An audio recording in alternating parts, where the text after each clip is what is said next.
ময়মনসিংহের একটি প্রাচীন স্থাপনাকে কেন্দ্র করে গুজব ছড়াচ্ছে একটি মহল। ভারতের দৃষ্টি আকর্ষণ করে চালানো এসব গুজব লুফেও নিচ্ছে ভারতীয় মিডিয়া সহ দেশটির কর্তৃপক্ষ। তবে তথ্য প্রমাণ ও সরেজমিন অনুসন্ধান বলছে বিষয়টি নিছকই গুজব, কেবলই সরকারকে বিতর্কিত করার অপকৌশল। গুজব ছড়িয়েছে যে ময়মনসিংহ শহরে অবস্থিত প্রখ্যাত চলচ্চিত্রকার সত্যজিৎ রায়ের পূর্বপুরুষদের বাড়ি ভেঙে ফেলা হচ্ছে।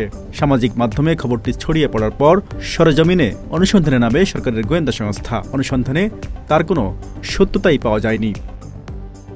স্থানীয়রা বলছেন, শহরের হরিকিশোর রায় রোডে সত্যজিৎ রায়ের পূর্বপুরুষ উপেন্দ্র কিশোর রায়ের বাড়িটি ভেঙে ফেলা ভবন থেকে আনুমানিক ১৫০ মিটার দূরে শাহী মসজিদের পাশে ছিল। বহু আগে ওই সম্পত্তি শহরের মমিনুন্নেছা কলেজের প্রতিষ্ঠাতা দুর্লভ খানের কাছে বিক্রি করে দেন সত্যজিৎ রায়ের ওয়ারিশরা। পরে সেখানে দুর্লভ ডালিয়া টাওয়ার নামে একটি ১৪ তলা ভবন নির্মাণ করা হয়। বর্তমানে সেখানে নতুন মালিকরা বসবাস করছেন। ভেঙে ফেলা প্রাচীন স্থাপনাটি ময়মনসিংহের রাজা শশীকান্তের খাজনা আদায়ের কাচারি বাড়ি নায়েবের বসতভিটা হিসেবে ব্যবহৃত হতো।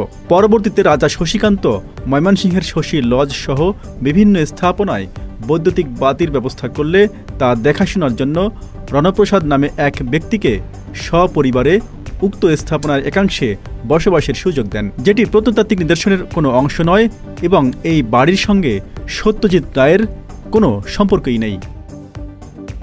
জেলা শিশু একাডেমি জানায়, জীর্ণ ভবনটির ২৪% জমি প্রতীকী ১৫,৩৮,৫৪৩ টাকা মূল্যে দীর্ঘমেয়াদী লিজকৃত এবং শিশু একাডেমির নিজস্ব সম্পত্তি।